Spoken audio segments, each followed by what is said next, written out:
সম্মানিত সুধী, আপনাদেরকে জানাই প্রীতি ও শুভেচ্ছা। শুভ দিন। আজ 6 অক্টোবর 2025 খ্রিস্টাব্দ, রোজ সোমবার। আজকে আমাদের জন্য মঙ্গল সমাচার, সাধু লুক রচিত মঙ্গল সমাচার 10 অধ্যায় 25 থেকে 37 পদ। পাঠ করছি আমি দীপক পিয়াস হালদার। আজকের পাঠের বিষয়বস্তু দয়ালু সামারীয় ভাতৃপ্রেমের একটি মূর্তিমান আদর্শ। একদিন যিশুকে যাচাই করার জন্য একজন বিধান পণ্ডিত এগিয়ে এসে তাকে প্রশ্ন করলেন, গুরুদেব, শাশ্বত জীবন সম্পদ লাভ করতে হলে আমাকে কি করতে হবে? যিশু তাকে বললেন, মোশির বিধান গ্রন্থে কি লেখা আছে? আপনি তার কি অর্থ করছেন? উত্তরে তিনি বললেন, তোমার ঈশ্বর স্বয়ং প্রভু যিনি, তাকে তুমি ভালোবাসবে তোমার সমস্ত অন্তর দিয়ে, তোমার সমস্ত প্রাণ দিয়ে, তোমার সমস্ত শক্তি দিয়ে, আর তোমার সমস্ত মন দিয়ে। আর তোমার প্রতিবেশীকেও তুমি নিজের মতোই ভালোবাসবে। যিশু তখন বললেন, আপনি ঠিক জবাব দিয়েছেন, এখন তাই করুন, তাহলেই শাশ্বত জীবন পাবেন আপনি।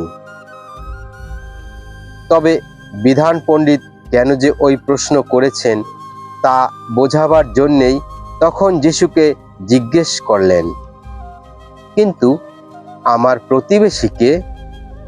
উত্তরে যিশু বললেন, শুনুন, একজন লোক একদিন জেরুসালেম থেকে জেরিকো শহরে নেমে আসছিল।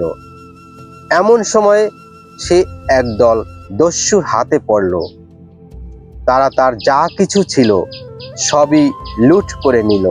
তারপর তাকে খুব মারধর করে আধমরা অবস্থায় ফেলে রেখে চলে গেল।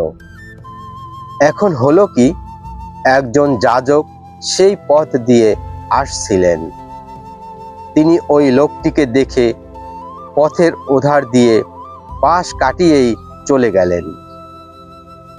তেমনি একজন লেবীও সেই জায়গায় এসে পড়লেন, আর লোকটিকে দেখে তিনিও পথের ওধার দিয়ে পাশ কাটিয়েই চলে গেলেন। এবার কিন্তু একজন সামারীয় পথিক যেতে যেতে তার কাছে এসে পড়ল। তাকে দেখে তার প্রাণটা কেঁদে উঠল। সে তখন তার কাছে এগিয়ে এলো, তার সমস্ত ঘায়ের উপর তেল ও সুরা ঢেলে সে তা বেঁধে দিল।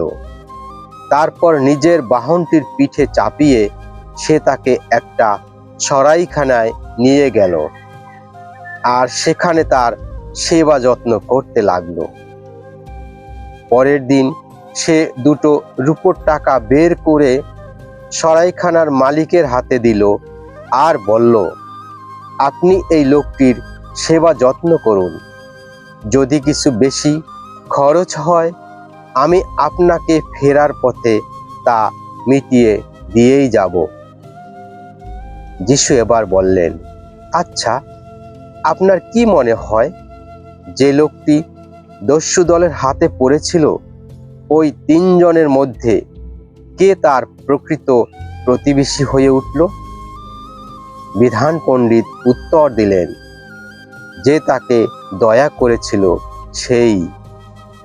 তখন যিশু তাকে বললেন, তাহলে এখন যান আর আপনিও ওই রকম কাজই করুন। খ্রিস্টের বাণী। খ্রিস্ট প্রভু তোমার প্রশংসা হোক। সম্মানিত সুধী, আমরা এই মুহূর্তে লুক রচিত মঙ্গল সমাচারের 10 অধ্যায় 25 থেকে 37 পদের মঙ্গল সমাচারটি শুনলাম। এই মঙ্গল সমাচারের উপরে ভিত্তি করে আমি এই সময় 2-1টি কথা বলতে চাই। আজকের পাঠে যিশু আমাদের শেখান সত্যিকারের প্রতিবেশী কে। একজন মানুষ বিপদে পড়েছিল, ডাকাতরা তাকে মারধর করে ফেলে রাখল। যাজক ও লেবীও পাশ কাটিয়ে গেলেন, কিন্তু এক বিদেশি সামারীয় থেমে সাহায্য করলেন। আমাদের প্রভু যিশু দেখাতে চান প্রতিবেশী মানে কেবল রক্তের সম্পর্ক বা জাতি নয়। যে কষ্টে থাকা মানুষকে সাহায্য করে সেই প্রকৃত প্রতিবেশী। আমরা অনেক সময় প্রার্থনা করি, গির্জায় আসি, কিন্তু বাস্তবে যখন কাউকে সাহায্যের দরকার হয় তখন আমরা পাশ কাটিয়ে যাই। অথচ ঈশ্বর আমাদের আহ্বান করেন কর্মে, ভালোবাসায় প্রকাশ। সামরীয়র মতো আমরাও যেন আহত ও দুঃখী মানুষের পাশে দাঁড়াতে পারি। সহানুভূতি শুধু কথায় নয়, কাজে প্রকাশ করতে পারি। যিশু আমাদের বলেন, যাও তুমিও তেমন করো। অতএব আমাদের আহ্বান হলো প্রেম ও দয়ার কাজে সক্রিয় হওয়া। এভাবেই আমরা খ্রিস্টের সত্যিকারের শিষ্য হব।